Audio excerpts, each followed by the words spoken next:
So guys, finally, the lawyer to Afe Babalola has come out to address the press. So guys, they could not have their peace anymore. That is why, they had to take this step quickly to come address the press. And you need to hear what this man said for yourself. You need to listen to him say the reasons why they are dragging, Dele Farotimi. Don't forget that the IGP of police has taken over this case. And so many people are even saying that this case is just beyond Afe Babalola and Dele Farotimi, that Tinubu's hand might be in this case, and even the IGP hand is also in this case.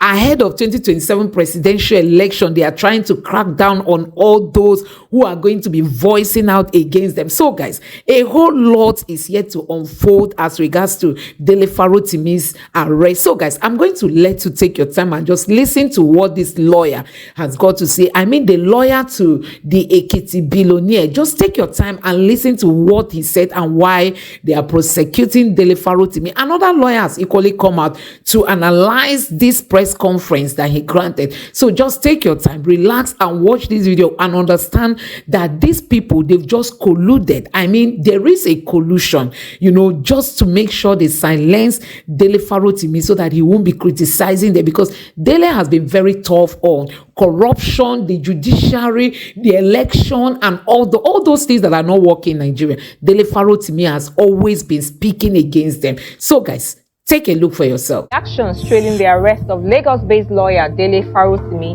for the allegations of corruption he made against very senior legal practitioner Afe Babalola, senior advocate of Nigeria. We'll take the views of some senior lawyers on the issue.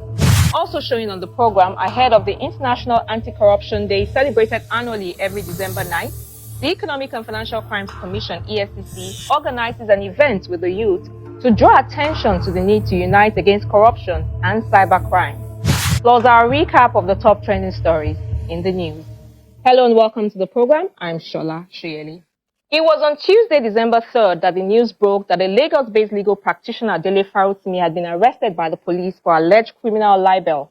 One of the early reactions came from senior advocate of Nigeria, Afe Babalola, who confirmed the arrest and demanded the release of Mr. Farotimi from what he described as illegal custody. Falana said, in demanding for Mr. Farotimi's unconditional release from illegal custody, I wish to state without any fear of contradiction that Lagos State is among the 2 states in Nigeria that have decriminalized defamation in its entirety. The other state is Edo. But the news soon emerged that Mr. Farotimi had been taken to Ekiti State. The police command in the state confirmed that they got a warrant of arrest based on a petition written to the Commissioner of Police in the state. The complainant, Chief Afe Babalola, speaking through his lawyer, Owoseni Ajayi, at a press conference on Friday, December 5th, said the human rights activist, who has now been remanded by the Ekiti Magistrate Court, will be free if he can prove the allegations leveled against him. The lawyer said the defamatory remarks Farotimi made against Babalola in his book, Nigeria and its Criminal Justice System, were targeted to injure the hard-earned reputation of the legal icon, which cannot be remedied by any award of damages. In view of the above, I humbly request that you, that is to the Commission of Police, use your good office to invite Mr. Dele Farotimi to show proof of the truthfulness of his publication, failure of which he should be prosecuted for criminal defamation in accordance with the requirement of the extant laws of Nigeria. Is it wrong? We are asking. Is it wrong for Afe Babalola to seek justice for these false utterances against him? Should justice only be available to Mr. Dele Farotimi because Afe Babalola is a global icon? He's a big man, has no right to defend himself against destruction of his image he has struggled to build up? These are the questions we're asking people who never care to know the truth and the background to the trial and the arrest of Dele Farotimi. When Mr. Dele Farotimi can show proof that his assertions in the book are true, then he will be free. Until then, the law allows free speech, but not only that, but not one that is calculated to injure the good reputation of another. Your freedom to free speech, you French, you understand that, has limitation. These defamatory remarks made in the book cannot be remedied by the award of damages. How much is the state to be going to pay Afe Babalola that will satisfy what he has done to his name? Also, the book is being distributed and accessed in Ekiti. So long as defamation is a crime in Ekiti, this has established criminal liability within Ekiti, placing it under the investigatory jurisdiction of the police and the jurisdiction of the Ekiti State High Court, given the cross-state nature of the alleged crime. This press briefing perhaps shed some light on why the legal team did not file a civil suit like many believe that they should have done. In its reaction to the arrest, the Nigerian Bar Association condemned the move by the Nigerian police. On defamation charges, the NBA emphasized that defamation is a civil matter and not a criminal offense in Lagos State. The association also called for the immediate release of Farotimi. In his reaction, Senior Advocate of Nigeria, Wahab Shitu, called for a truce and an amicable resolution of the matter very quickly too by concerned and eminent members of the society concerned about the cohesiveness and unity of the country. He said, no matter the seriousness of the issue, I believe there is a window of opportunity to find a middle ground of resolving the impasse without endangering reputations and bruising the respective egos of the parties involved in the controversy. I urge elements on both sides to sheath their swords and work for peace. Interestingly, a lot of senior lawyers have declined to give their opinions on tape on the issue, suggesting that there are moves to broker peace and find a solution that works. But attention will now shift to the law court on Tuesday, December 10, when the matter will come up again. I will keep following the developments and bring them to you as they unfold. Now, I had a chat with a senior advocate of Nigeria, Segun Fabumi, and here's what he had to say about that matter. I can tell you that today he was charged to court at Ado-Ekiti at the magistrate court. But even though it's sub judice, but I don't want to talk much about the case. But I can say that in libel, there's civil libel, there's criminal libel. And the criminal libel is covered by the Criminal Code Law of Nigeria. And what it says is that if you publish anything, other article, books, that is libelous of a person, you can be charged to court. Okay. So, for people who are saying, because what the truth of the matter is, if you publish something and you know that you can defend it, you can stand by it, you don't need to be afraid. But if you are public, because it's for the protection of public peace.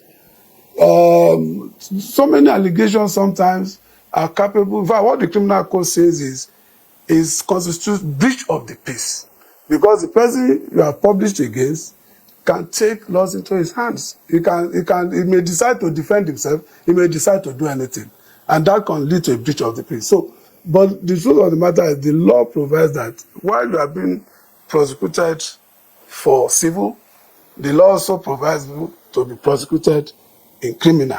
So, but you know, people don't know the law, and when they don't know, they can make allegations and say, no, it's just libel. And the truth of the matter is, wherever that publication is made, for example, you write a book, and I'm able to read it in Ado-Ekiti or in Sokoto, the person who has published that book can be prosecuted anywhere the book is read. So that is the Because position. Senior Advocate of Nigeria, Femi Falana, says that I state without any fear of contradiction, Lagos State is among the 2 states in Nigeria that have decriminalized defamation in its entirety. In fact, the current state of the law was confirmed by the Supreme Court of Nigeria in the case of Aviomo versus Commissioner of Police, where Helen Ogunwumiju JSA held that defamation was decriminalized in the Criminal Law of Lagos State 2011 and Edo State Criminal Law Bill 2020. Yes, that is Lagos and Edo. Okay. But we are talking of Ado and other states who have not decriminalized their own laws on defamation. So, and he is being prosecuted in Ado-Ekiti. The person involved is Chief Afe Babalola, and he is saying that he is defamed by Dele Farotimi, and that he read the books in Ado-Ekiti. So he can be prosecuted in Ado-Ekiti.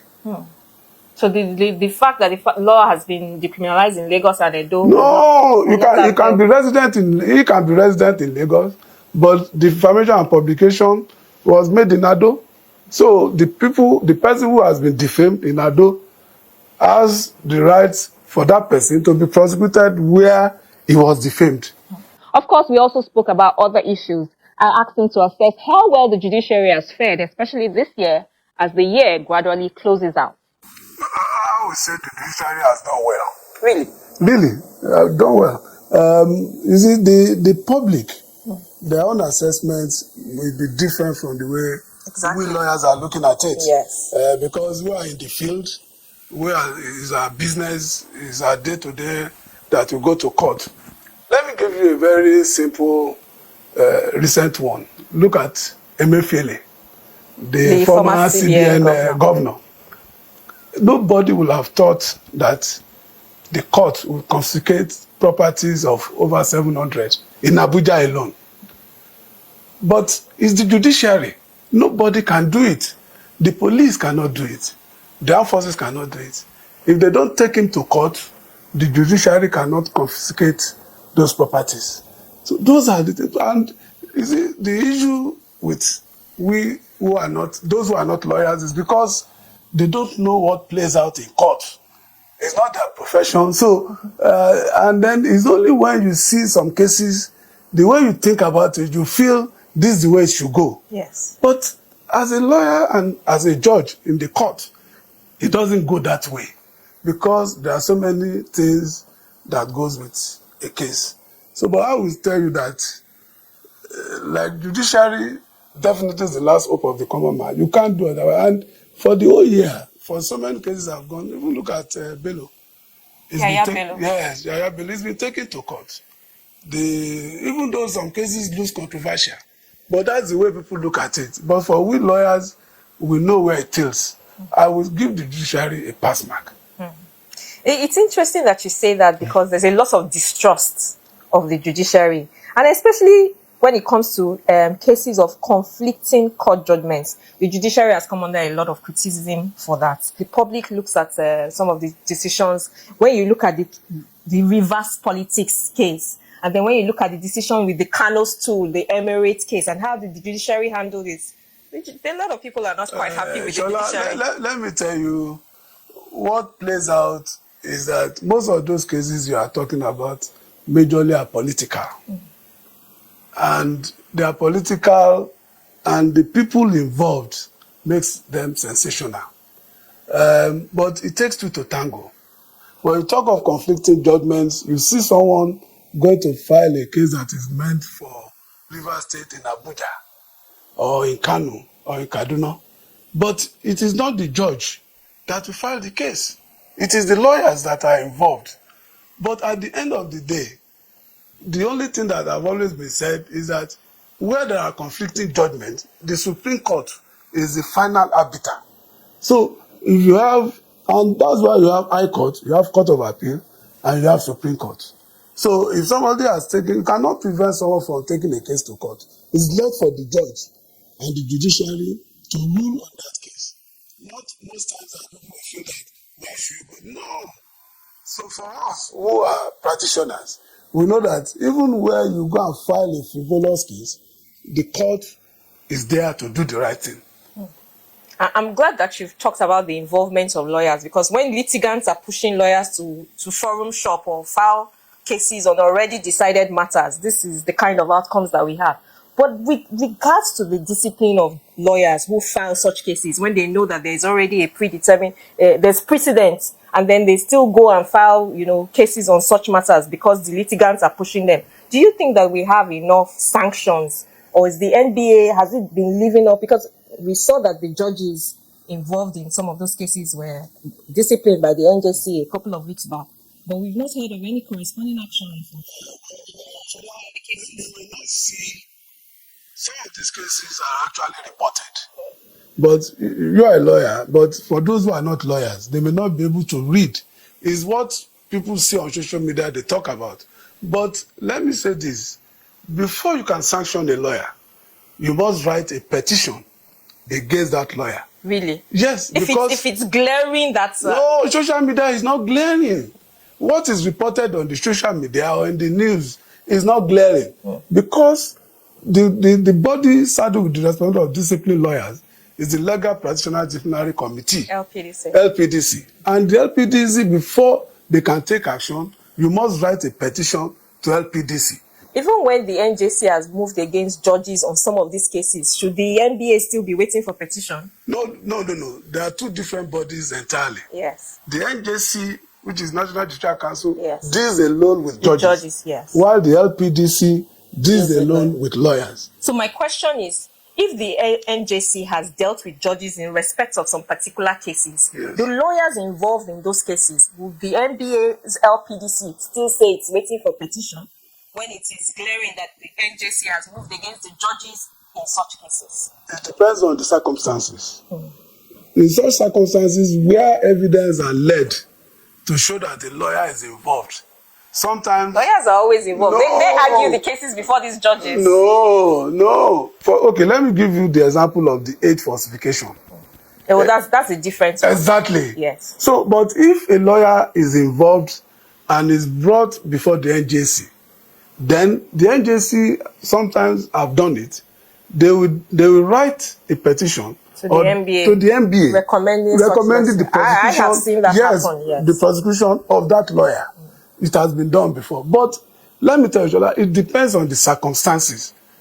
It's not every time that, even where a judge is being dealt with by NJC, then the lawyer who has argued the case before the judge must also be punished. It doesn't go that way. It's the circumstances.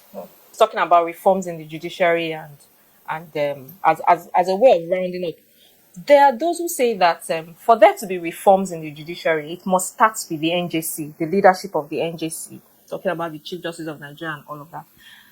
There are those who also believe that if a retired judge headed the NJC and non-lawyers were allowed to become members, that is, we'll have more back and bites as a way of reforms. What do you think about that suggestion? The National Judicial Council is composed of judges.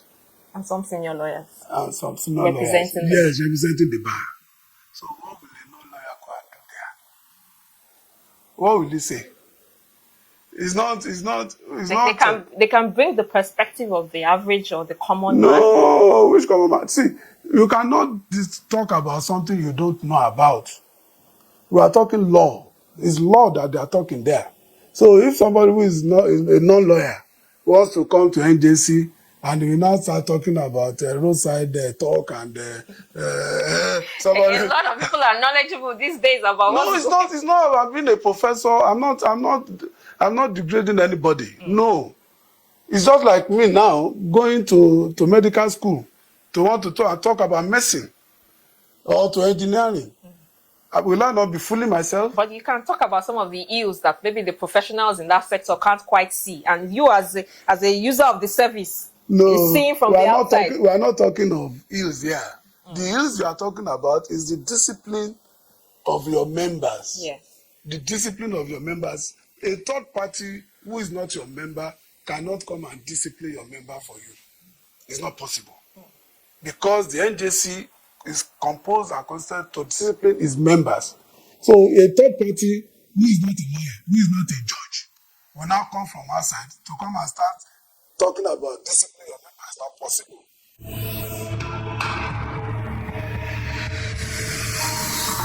Welcome back. The Economic and Financial Crimes Commission, EFCC, has asked young people in the country to close ranks, unite, and confront the monster of corruption. EFCC Chairman Ola Olukoyede made this request in his speech to youths who gathered at the Commission's office in Lagos on Thursday for an event to commemorate the 2024 International Anti-Corruption Day. The event had the theme, Uniting the Youth Against Corruption, Shaping Tomorrow's Integrity.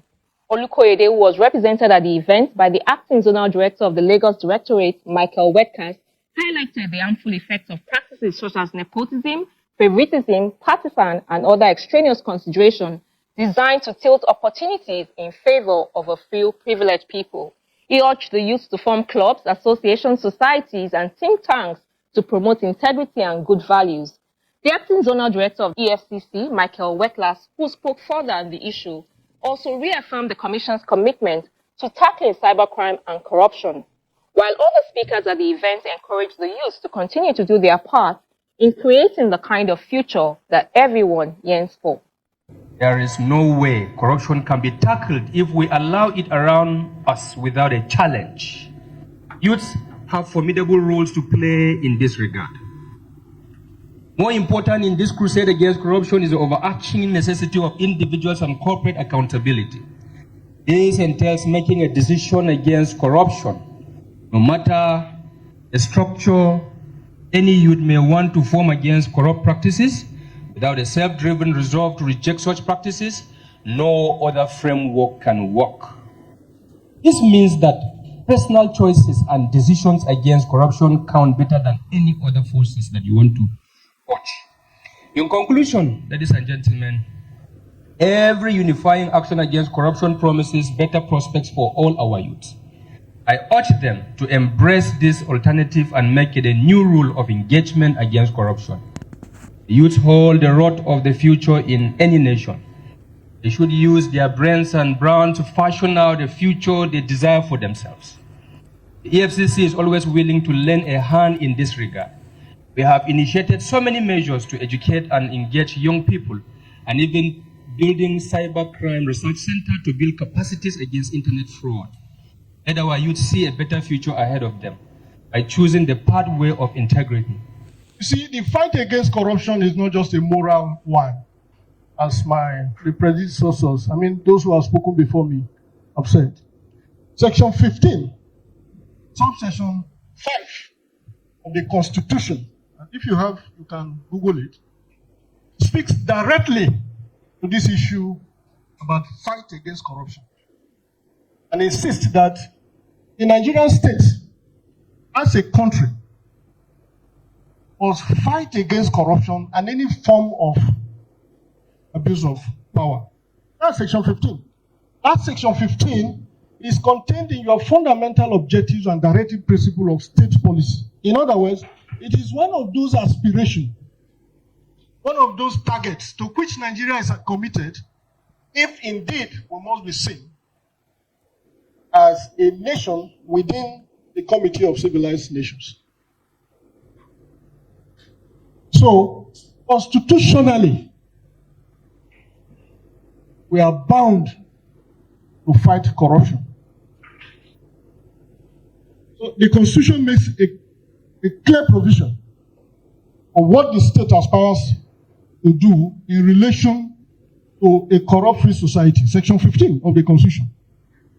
It creates agencies, one after the other, EFCC, ICPC before it, and so on and so forth. Now, why is corruption still continuing? It is that in the midst of these legal frameworks, the component of people's participation, above all, people's ownership, has not crystallized. And this is why I think it is instructive, very, very instructive, that the youths are targeted. That's my first point. So I make this point just to underscore the very important fact that we must own it, take responsibility, and drive it. EFCC is there, but we must find a way, including this gathering, including the responsibility you have to enlighten, sensitize other people when you live here, to ensure that the fight against corruption indeed actually consolidates in this country.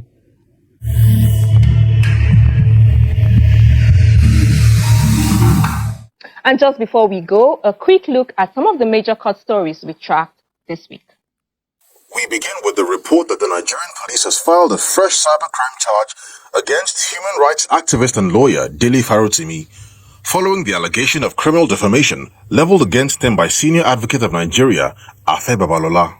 The fresh 12-count charge, which was filed before the Federal High Court in Ado-Ekiti, Ekiti State, is coming 3 days after his arraignment and remand on an initial 16-count charge of criminal defamation before a Chief Magistrate's Court, also in Ado-Ekiti.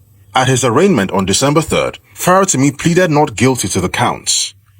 Chief Magistrate Abayomi Adeosun ordered that he be remanded in the Ado-Ekiti Correctional Center, pending the filing of a formal bail application. He adjourned the case till Tuesday, December 10th, to hear the bail application. The new charge largely focused on Mr. Farotimi's comments in online interviews, where he reiterated allegations made in his book, whereas the case before the Chief Magistrate's Court centered on excerpts from the book.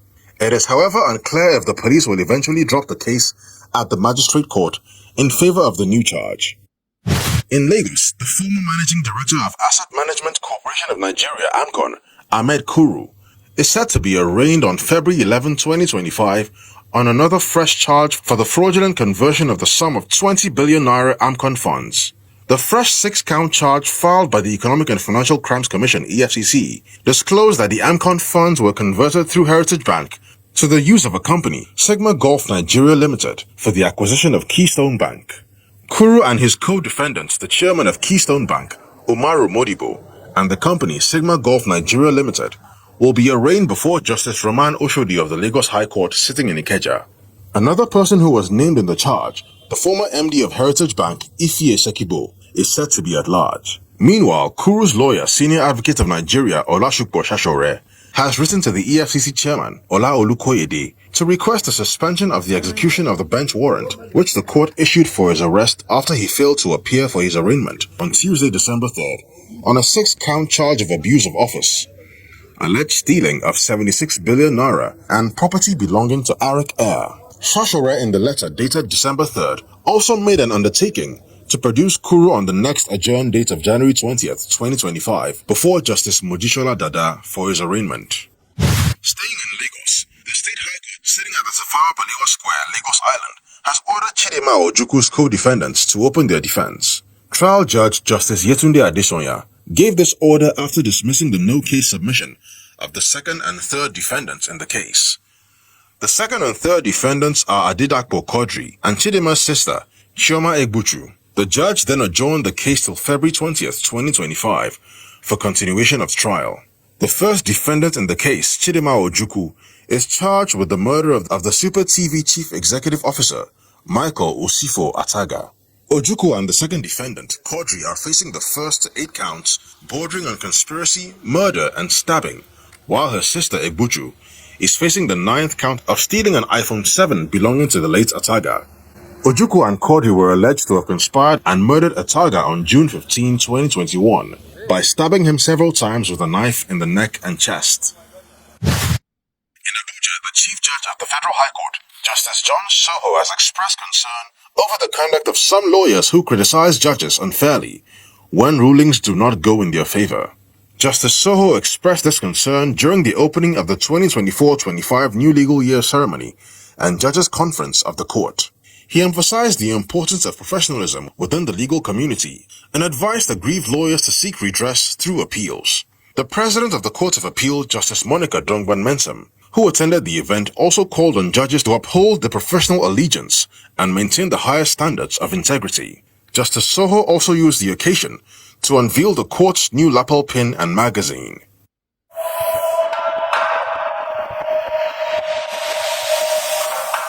And that's the program for today. Do remember to check out the Channels TV website for a replay of this episode of the program, as well as past episodes.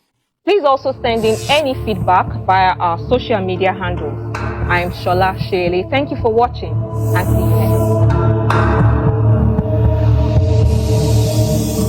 So guys, you have seen it for yourself. These are some of the things we keep saying, that honestly, these people don't want this country to become what it's supposed to be. Look at the giant of Africa crawling because of corruption. And when you speak, they say you shouldn't speak. You know, they want to silence our voices. They've taken our right to vote. You will vote, your vote will not count. They've taken your right to decide who becomes your leader. INEC is now the one deciding. The judiciary is now the one deciding. They've taken away everything that makes us citizens, everything that makes us to live in a democratic environment has been taken away from us. It is only our voices that is left for us. And now they want to take away our voices. That is why we must say no to these people. So guys, a whole lot is happening in this country. And we can't wait to have a country we all can be proud of. Because what we have today is not a country. Look at where Nigeria is heading to. I mean, these people, they don't have conscience. They don't have conscience. And that is why they keep taking Nigerians for granted. granted. See where the country is heading to. Everybody in the world has come to know that Nigeria is worst in terms of leadership. If not for the smart youths that Nigeria has, what else do we have? Look at the natural resources that God has given us. Corruption has not allowed us enjoy it. Look at all the beautiful things Nigeria can be associated with. But corruption has always, been in that suppressing side of, making like this country to sink. And when we say we need new leadership, INEC said no. When we said we need new style of leadership, the judiciary said no. And now see what we are getting. So guys, let me know what you think about this in the comment section below. Please don't forget to subscribe to the channel, turn on the notification bell. Please give this video a like so that YouTube can recommend it to others. And drop your thoughts in the comment section below. Thank you. So guys, I believe it is high time Nigerians to say no to the kind of leaders we have today. So like people are now saying that don't be surprised Tinubu is the brain behind what is happening.